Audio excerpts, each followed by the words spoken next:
Welcome to our introductory course on Eternalism, the divine philosophy of the eternal worlds. Unit 18, Three-Tier Thinking, Part 4. In Unit 18, we'll explore Benjamin Bloom's six-level taxonomy of learning and thinking, introduce Eternalism's philosophical toolbox, and demonstrate the scriptural and explanatory power of two- and three-tier thinking. Examples include the first shall be last paradox, as it relates to spiritual and temporal creations, Jew and Gentile gospel dispensations, and the thought-provoking question, which has primacy, my will or thy will? Congratulations on sticking with this four-part series on three-tier thinking. If I could, I'd hand out diplomas to everyone for mastering two- and three-tier thinking. This marks a big step forward in understanding the philosophy of eternalism. To emphasize this, let's consider Benjamin Bloom's six-level taxonomy, which divides learning into lower order and higher order thinking skills. Two- and three-tier thinking fall into the higher order, reflecting the advanced level of mind mapping and understanding you've achieved. Let's take a closer look at Bloom's taxonomy. Benjamin Bloom, an educational psychologist who created Bloom's taxonomy, a famous six-level framework that organizes different levels of thinking and learning. He was a key figure in shaping 20th century education. Under Bloom's taxonomy, most students fall within the lower order thinking skills category. Remember, understand, and apply. Let's briefly walk through each of these levels. Another word for remember is memorization, recalling facts, terms, sequences, or basic information. Under the term understand, we have explanation, making sense of what you've learned in simple and relatable terms. Next is apply or application, using knowledge in real-world or real-life situations. Now let's move into the higher-order thinking skills, starting with analyze or examination, breaking things down to see their relationships. Next is evaluate or evaluation, prioritizing what comes first, is foundational or most relevant. Notice how levels 4 and 5, analyzing and prioritizing, align with the mind mapping structure of two-tier thinking. At the top of the hierarchy is create, involving creative thinking and innovation, such as analyzing, prioritizing, and contextualizing in new and unexpected ways.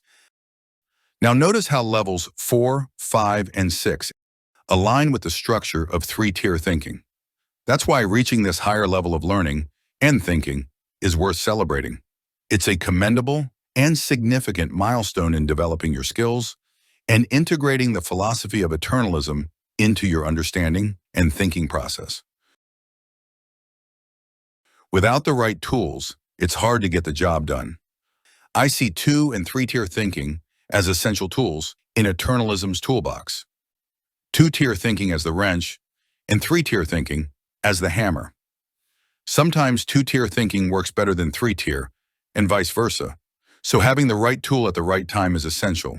That way, we can always reach for the right tool when we need it.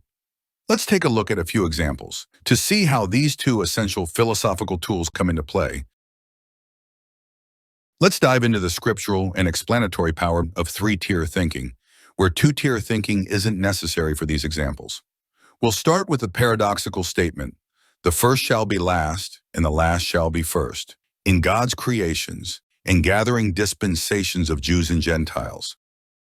This paradox almost lays out the three-tier structure for us. The first shall be last refers to tiers 1 and 3, while the last shall be first refers to tiers 2 and 3. With this pattern in mind, let's move to God's creations and see how this plays out in the context of the spiritual and temporal creations. The Savior describes his creations as first spiritual, secondly temporal, which is the beginning of my work, and again, first temporal, and secondly spiritual, which is the last of my work. In a three-tier framework, tier 1, first spiritual, and tier 2, secondly temporal, represent the beginning of his work and the foundational context of creation, while tier 2, first temporal, and tier 3, secondly spiritual, shift to the last of his work and the derivative context of redemption and glorification. Notice the pivotal nature of the temporal at Tier 2, transitioning between foundational and derivative contexts. This three-tier structure clarifies the two distinct contexts: the foundational act of creation and the derivative process of redemption, showcasing God's higher order, three-tier thinking. Let's now turn to the gathering dispensations of the Jews and Gentiles. In this Book of Mormon passage, Nephi shares a prophetic vision of the gospel's progression among the Jews and Gentiles, highlighting a reversal in their roles over time. The passage states, "And after he has manifested himself unto the Jews, and also unto the Gentiles, then he shall manifest himself unto the Gentiles, and also unto the Jews, and the last shall be first, and the first shall be last." Using a three-tier framework, Tier 1, first Jews, and Tier 2, secondly Gentiles, represent the foundational context of gospel manifestations during the meridian of time. Tier 2, first Gentiles, and Tier 3, secondly Jews, then transition to the derivative context of these last days. The Gentiles at Tier 2 play a pivotal role, bridging the foundational and derivative contexts. This three-tier structure clarifies the interplay between these two groups, reflecting God's three-tier thinking in relation to these gospel dispensations. The purpose of these exercises is not just to showcase three-tier thinking within the scriptures, but to highlight the constant interplay between foundational and derivative contexts. To clarify this point, let's explore the scriptural and explanatory power of two- and three-tier thinking, starting with a two-tier framework to establish a solid foundation before resolving the issue in three-tier fashion. Specifically, we'll examine the misunderstanding of thy will as having primacy over my will, which perpetuates the false and misleading notion of blind obedience. Let's start by asking, which has primacy, my will or thy will? To explore this, we'll consider two familiar scriptures, the Lord's Prayer and Christ's submission in Gethsemane. First, in Matthew 6:10, the Lord's Prayer reads, "Thy kingdom come, thy will be done in earth as it is in heaven." Then in Gethsemane, Christ prays, "O my Father, if it be possible, let this cup pass from me. Nevertheless, not as I will, but as thou wilt." Passages like these are often understood to give primacy to thy will over my will. This interpretation is reflected in the words of Mother Teresa, who embraced this idea fully. "I will live in poverty and detachment. I will renounce my will, my inclinations, my whims and fancies, and offer myself as a willing slave to the will of God. Yes, my children, this is what I pray for daily, for each one, that you may become a slave to the will of God." This perspective is a clear example of the pre-modern mindset that has carried over into our time from the Great Apostasy. In contrast to this slavish perspective, let's turn to President John Taylor's powerful rebuttal to any religious notion of being a slave to God's will. He declared, "I was not born a slave. I will not be a slave. I would not be a slave to God. I'd be his servant, friend, his son. I'd go at his behest, but would not be his slave. I'd rather be extinct than be a slave. But stop, I'm God's free man. I cannot be a slave." This captures the modern mindset and the spirit of the latter-day restoration. God's free men and women who serve willingly, not as slaves. No right-thinking Latter-day Saint would ever offer themselves as a willing slave to the will of God. This freedom-loving perspective clearly establishes my will as having foundational and decisive Tier 1 status, standing in sharp contrast to the apparent scriptural authority, the revered devoutness of Mother Teresa, and the traditional Christian view, which consistently assigns Tier 1 status to thy will over my will.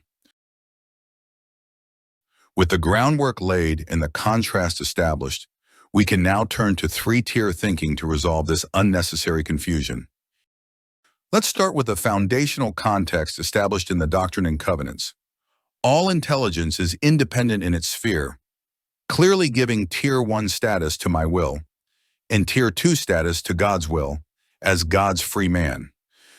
From there, we move to the derivative context of Thy Will Be Done, where God's will holds Tier 2 status, emphasizing its transitional and pivotal role as the bridge between the foundational and relational contexts. My Will then shifts to Tier 3, marked by the orange asterisk, to indicate the change in context. This three-tier structure clarifies two distinct contexts: the foundational and existential nature of agency and autonomy, and the derivative and relational context, where man willingly aligns his will with God's. A proper scriptural and three-tier interpretation would be, it is my will, Tier 1, that thy will, Tier 2, be my will, Tier 3. This preserves agency and autonomy while freely choosing to align with God's will. In addition, it avoids the false and misleading notion of blind obedience.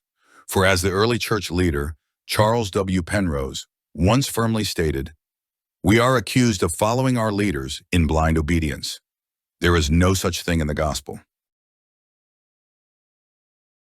This two-step approach, especially for tackling more complex issues, highlights the power of first using two-tier thinking to establish a solid foundation, then progressing to three-tier thinking for deeper resolution and clarity. Together, these tools allow us to navigate challenging concepts, preserving foundational principles, while addressing derivative and relational contexts with precision and confidence. To demonstrate the value of two- and three-tier thinking as higher-order tools, they must be applied to pressing, controversial issues like abortion, such as which has primacy, the mother or the unborn baby. Assignment: apply two- and three-tier thinking to analyze, prioritize, and contextualize the strengths and weaknesses of pro-choice and pro-life advocates pertaining to the rights of the mother and the unborn baby. Check your results in the Unit 18 Overview quiz. This ends this Unit 18 presentation. Thank you for watching. Join us for Unit 19, where we'll explore the most important gospel primacy issue of all, the primacy of existence versus the primacy of consciousness. Don't forget to complete the Unit 18 Overview quiz to strengthen your understanding of two- and three-tier thinking, while addressing complex scriptural passages and controversial social issues.